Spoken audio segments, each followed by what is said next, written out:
Jake Dawson sat alone in his dimly lit apartment, staring blankly at the stack of unpaid bills on his kitchen table. The weight of failure pressed down on him like an invisible force.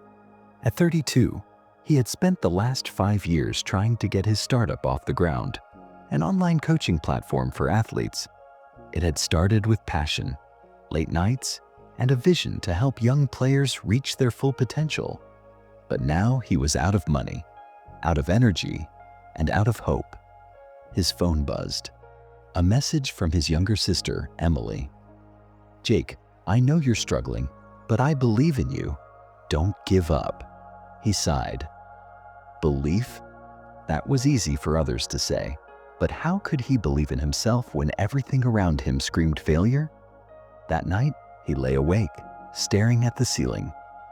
The thought crept into his mind like a shadow. Maybe it's time to quit. The next morning, desperate for clarity, Jake drove to his old high school track.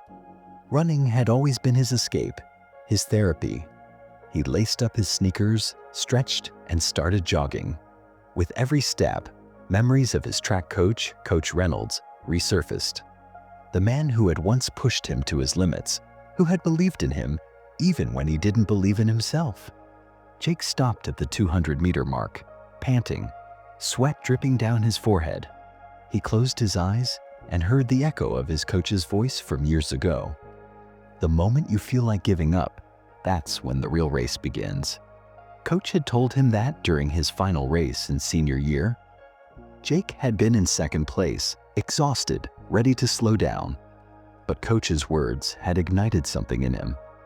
He had pushed forward, ignoring the burning in his legs, and crossed the finish line first. Jake clenched his fists. That was just a race. This is life. What if the same rule applies? As he sat on the bleachers, staring at the empty field, a realization hit him. He had two choices. Quit now, walk away, and always wonder what could have been. Push through despite the exhaustion, the fear, the doubt. His younger self had chosen to push through on the track. Why was he so afraid to do it now? His phone buzzed again. Another message, this time from an unknown number. "Mr. Dawson, I came across your platform and love your vision. I'd love to discuss a potential investment opportunity. Let's talk." Jake's heart pounded. A coincidence? Or a sign? That night, Jake remembered a story his grandfather once told him. The tale of two wolves. Inside every person, two wolves are battling, his grandfather had said. One represents fear, doubt, and failure. The other stands for strength, resilience, and belief. The one that wins is the one you feed. For too long, Jake had been feeding the wrong wolf. He stood up, walked to his desk, and opened his laptop. His dream wasn't over. He would fight for it.